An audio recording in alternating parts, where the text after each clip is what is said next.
রাষ্ট্রের মাটি বাবা সাহেব আম্বেদকরকে উপহার দিয়েছেন। তাই বারবার প্রণাম জানাই এই মাটিকে।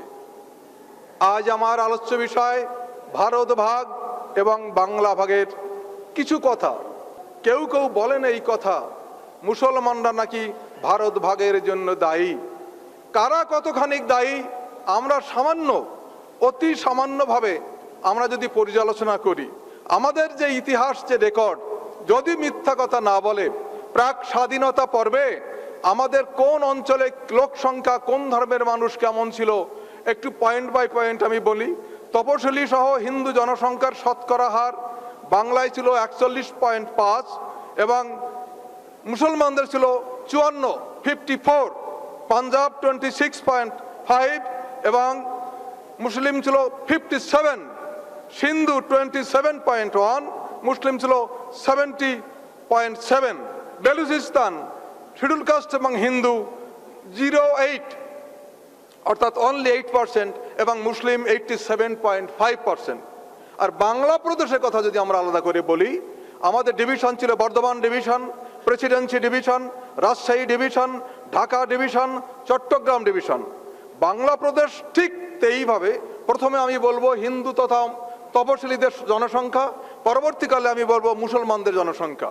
বর্ধমানে ছিল হিন্দুদের 78.98 এবং মুসলমানদের 13.90, প্রেসিডেন্সি বিভাগে 53.70 এবং মুসলমানদের 44, মুসলিম 56, রাজশাহী 30.51, মুসলিম 62.52, ঢাকা বিভাগ 27.70 এবং মুসলিমদের ছিল 71.59, চট্টগ্রামে 20.70 হিন্দুদের এবং মুসলমানদের 75.40।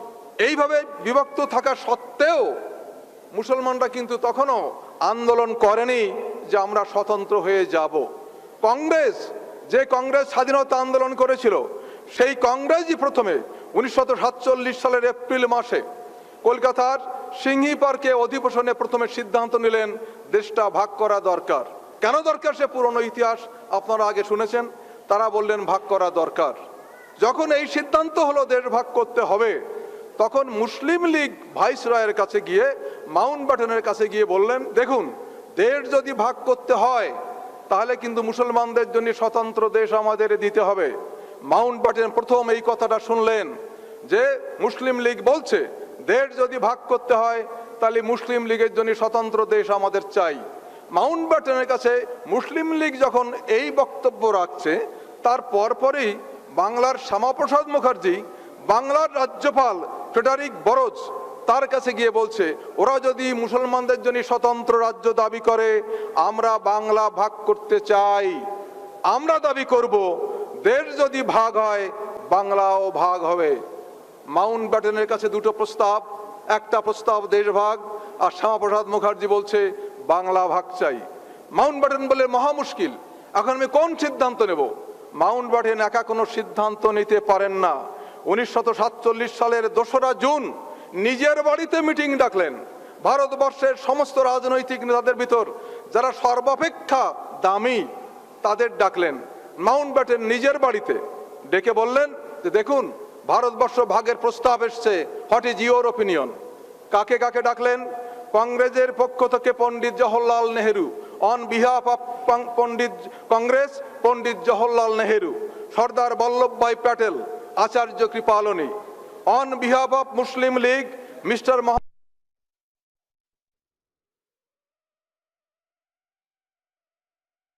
Congress Pandit Jawaharlal Nehru, Sardar Vallabhbhai Patel, Acharya Kripalani, on behalf of Muslim League mister Mohammad Ali Jinnah, mister Liaquat Ali Khan, mister Abdur Rab Nishtar. আর শিখ জনগোষ্ঠীর পক্ষ থেকে সর্দার বলদেব সিং। এই 7 জন ব্যক্তিকে ডাকলেন আমাদের মাউন্টব্যাটেন তার বাড়িতে যে দেশ ভাগ করা যায় কিনা। বাবা সাহেব আম্বেদকরকে ডাকেনি। এত বড় তপশিলি অবহেলিত মানুষ, জনগোষ্ঠীর প্রতিনিধি বাবা সাহেব আম্বেদকর, তাকে ডাকা হলো না দেশ ভাগের সময়। এবং মহাপ্রাণ যোগেন্দ্রনাথ মণ্ডল, তাকেও ডাকা হলো না দেশ ভাগ করা হবে কি না। এই 7 জন ব্যক্তিকে ডেকে সিদ্ধান্ত নেওয়া হলো যে দেশ ভাগ করা যাবে কি না। এই 7 জন আবার একটা গণতান্ত্রিক পদ্ধতির কথা মাউন্টব্যাটেনকে বললেন যে দেখুন, আমরা 7 জনে তো বলতে পারি না, তবে বাংলা ভাগের ক্ষেত্রে আমরা একটা সাজেশন আপনাকে রাখতে পারি। What is your suggestion? বলে বাংলা অ্যাসেম্বলিতে যত মেম্বার আছেন, এমএলএ বা এমএলসি যারা আছেন, তার হিন্দু মাইনরিটি, হিন্দু যারা অধ্যুষিত যে সমস্ত মেম্বার এবং মুসলমান অধ্যুষিত মেম্বার, তাদের নিয়ে আলাদা আলাদা করে মিটিং করা হোক। যে সমস্ত জেলার মুসলমানরা সংখ্যায় বেশি, সেই সমস্ত জেলার এমএলএরা একসঙ্গে মিটিংয়ে বসবেন। যে কয়টা জেলার হিন্দুরা বেশি, সেই কয়টি জেলার হিন্দু মুসলমান মিলে মিটিংয়ে বসবে। এই 2 মিটিংয়ের সিদ্ধান্ত অনুসারে যদি কোনো মিটিং বলে যে দেশ ভাগ হবে, তাহলে মেনে নেওয়া হবে। সেই মিটিংটা কিভাবে হলো তখন আপনারা দেখুন। তখন 1947 সালে বাংলা অ্যাসেম্বলিতে 225 জন মেম্বার ছিলেন। বাংলা অ্যাসেম্বলিতে ছিলেন 225 জন মেম্বার। তখন ভাগ করা হচ্ছে যে কোন কোন জেলায় হিন্দুরা বেশি, কোন কোন জেলায় মুসলমানের সংখ্যা বেশি। হিন্দু জেলাগুলো যেখানে বেশি ছিল, বর্ধমান, বীরভূম, বাঁকুড়া, মেদিনীপুর, হুগলি, হাওড়া, কলকাতা, 24 পরগনা, খুলনা, জলপাইগুড়ি, দার্জিলিং, এই 11টি জেলায় হিন্দুর সংখ্যা বেশি। এবং এই 11টি জেলার অ্যাসেম্বলির মোট সংখ্যা হলো 80 অ্যাসেম্বলি মেম্বার হলেন 80 জন। এই 80 জনের ভিতর হিন্দু 54 জন, মুসলমান 21 জন, অ্যাংলো ইন্ডিয়ান 4 জন, ভারতীয় খ্রিস্টান 1, হিন্দু 54, মুসলিম 21, অ্যাংলো ইন্ডিয়ান 4, ভারতীয় খ্রিস্টান 1, টোটাল 80 মেম্বার অফ অ্যাসেম্বলিজ। বেঙ্গলে এই 11টি জেলার এই অ্যাসেম্বলির এই 80 জন এমএলএরা এক জায়গায় বসলেন এবং বলা হয়েছিল হিন্দু অধ্যুষিত অঞ্চলের এমএলএরা যেদিন মিটিং করবে, সভাপতিত্ব করবেন একজন হিন্দু। সেই মিটিংয়ে সভাপতি করেছিলেন বর্ধমানের মহারাজা উদয়চাঁদ মহাতাব। বর্ধমানের মহারাজা উদয়চাঁদ মহাতাব তার সভাপতিত্বে 11টি জেলার 80 জন এমএলসি মিটিং করছেন বাংলা ভাগ হবে কিনা। সেই মিটিংয়ে বিশিষ্ট হিন্দু যারা উপস্থিত ছিলেন, বিশিষ্ট হিন্দু, তাদের কয়েকজনের নাম আমরা পেয়েছি। হিন্দুদের পক্ষে ছিলেন ডক্টর শ্যামাপ্রসাদ মুখোপাধ্যায়, মহারাজ উদয়চাঁদ মহাতাব, মুকুন্দ বিহারী মল্লিক, রতনলাল ব্রাহ্মণ, জ্যোতি বসু। আর মুসলমানদের পক্ষে উপস্থিত ছিলেন mister HS. Suhrawardy, M A. Ispahani, Abdul Hossain, Abdur Rahman, Musharraf Hossain. বিশিষ্ট মুসলমানদের মধ্যে এই কয়জন, বিশিষ্ট হিন্দুদের মধ্যে এই কয়জন। ভোট হলো, কে কাকে ভোট দিয়েছে আমরা জানি না, আমার ইতিহাসে লেখা নেই। দেশ ভাগের পক্ষে কে ভোট দিয়েছে, বিপক্ষে কে ভোট দিয়েছে আমরা বলতে পারছি না। হিন্দুদের পক্ষে এরা ছিলেন, মুসলমানদের পক্ষে এরা ছিলেন। ভোটের রেজাল্ট এইবার শুনুন। বাংলা ভাগের পক্ষে 58, বাংলা ভাগের বিপক্ষে এগেইনস্ট 21 জন। ভালো করে মনে রাখবেন, হিন্দু অধ্যুষিত জেলার এমএলএরা 80 জন এক জায়গায় বসে ভোট দিয়েছেন। বাংলা ভাগের পক্ষে 58 জন, বাংলা ভাগের বিপক্ষে 21 জন। একজন এমএলএ মনে হয় অনুপস্থিত বা নীরব ছিলেন। এইবার চলুন মুসলমান অধ্যুষিত জেলাগুলিতে। মুসলমান অধ্যুষিত জেলা 16টি: চট্টগ্রাম, নোয়াখালী, ত্রিপুরা, বাকরগঞ্জ, ঢাকা, ময়মনসিংহ, ফরিদপুর, যশোর, মুর্শিদাবাদ, নদিয়া, বগুড়া, দিনাজপুর, মালদা, পাবনা, রাজশাহী, রংপুর। এই 16টি জেলায় মোট জনসংখ্যার অ্যাসেম্বলির মেম্বারের সংখ্যা 145 জন। এই 16টি জেলা মুসলিম অধ্যুষিত। Total member 145। সেই টোটাল মেম্বারের ভিতরে মুসলিম 103, হিন্দু 41, ইন্ডিয়ান খ্রিস্টান 1। মুসলমান 103 জন, হিন্দু 41 জন, ভারতীয় খ্রিস্টান 1 জন, টোটাল 145 জন। ওখানে গেল 80 জন, আর এরা হলো 145 জন। এই 145 জন এখন ভোটাভুটি হচ্ছে। রেজাল্ট পরে বলছি। কোন বিশেষ বিশেষ হিন্দু এবং কোন বিশেষ বিশেষ মুসলমান নেতা উপস্থিত ছিলেন একবার শুনুন।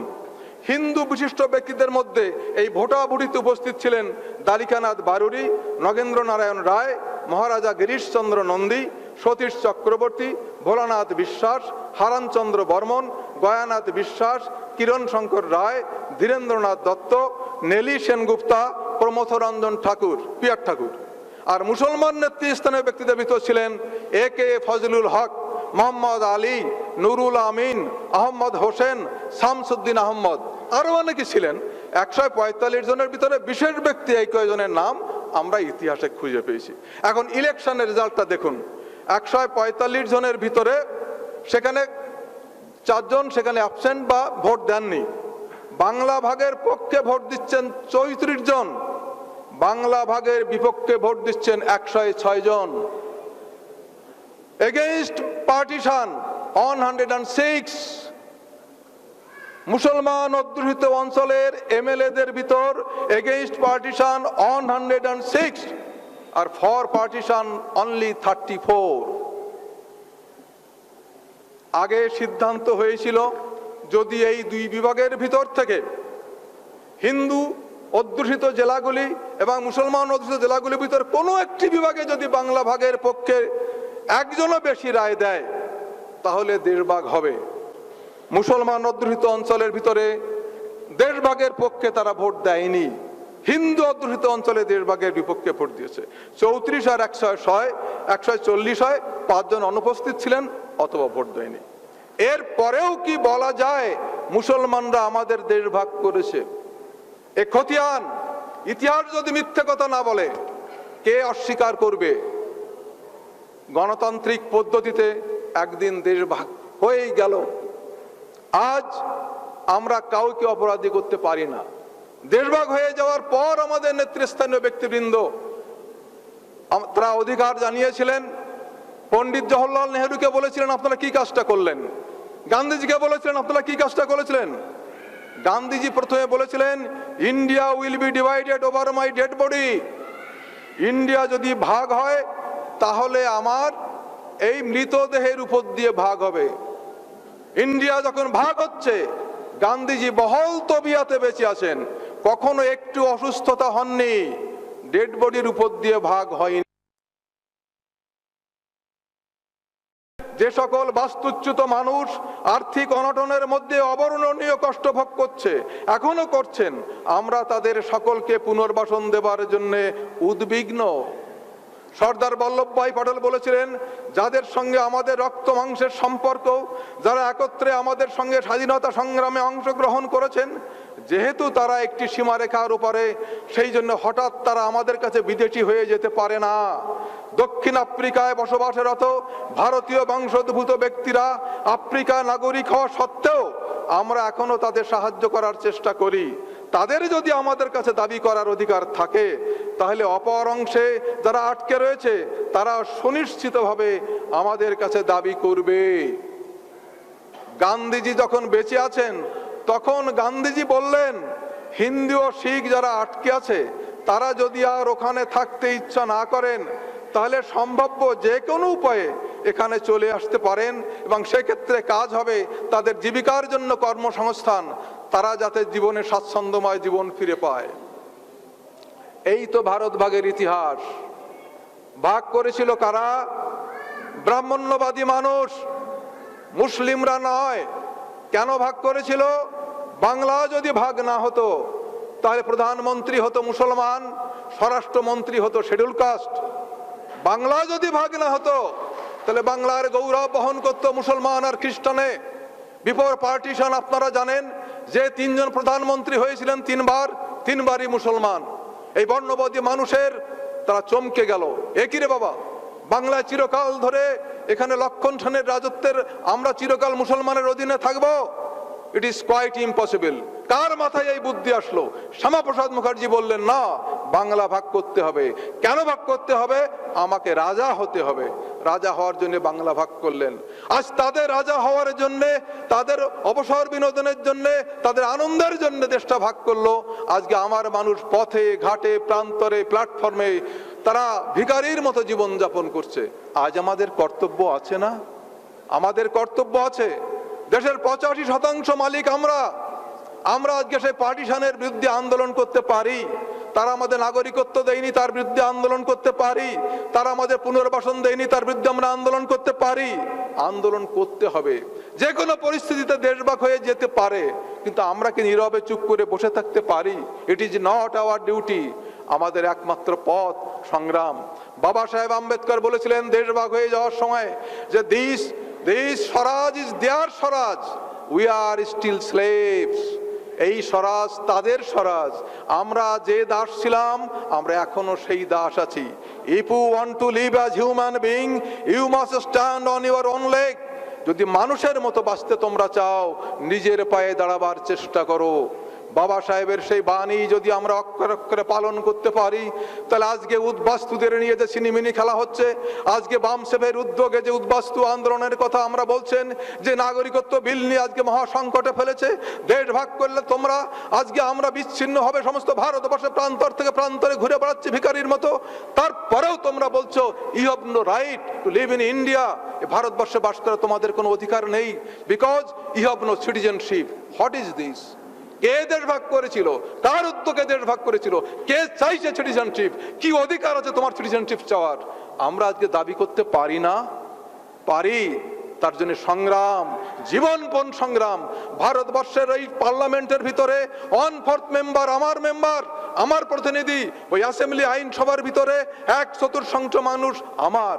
তারা কথা বলে না। কোন রাজনৈতিক দলের থেকে তাদের আমরা পাঠিয়েছি? কেন তারা কথা বলে না? এই রাজ্যসভায় পাশ হয়ে গেল নাগরিকত্ব বিল, একজন এমএলএ এমপি পদত্যাগ করেনি। কি জন্য তাদের আমরা পাঠিয়েছি? What is their duty? আমাদের এখন নিজস্ব প্রতিনিধি নিজেদের পছন্দ করতে হবে, স্বতন্ত্র আন্দোলন গড়ে তুলতে হবে। যে মানুষটা পার্লামেন্টে গিয়ে কথা বলতে পারে, যে মানুষটা অ্যাসেম্বলিতে গিয়ে কথা বলতে পারে, প্রতিরোধ করতে পারে, বিক্ষোভ করতে পারে, আন্দোলন করতে পারে, সংগ্রাম করে অধিকার আদায় করতে পারে, সেই মানুষটাকে আমরা পার্লামেন্টে পাঠাবো। অন্য কাউকে পাঠাতে আমরা চাই না। আমরা ভিক্ষাবৃত্তি করতে রাজি আছি না। আপনারা সাবধান হন। Political power, capture the political পাওয়ার। বাবা সাহেব কি বলেছেন? মহারাষ্ট্রে এসেছি, বাবা সাহেব ছাড়া কোনো কথা নেই। Capture the political power for your emancipation. যদি এই জাতি রক্ত মাংসে তেজ বীর্য থেকে থাকে, আসুন সবাই সংগ্রামে ঝাঁপিয়ে পড়ি। আমাদের হারিয়ে যাওয়া অধিকার আমরা যে কোনো মূল্যে আমরা উদ্ধার করলো বাবা সাহেবের প্রচেষ্টায় এবং সাংগঠনিক শক্তিতে।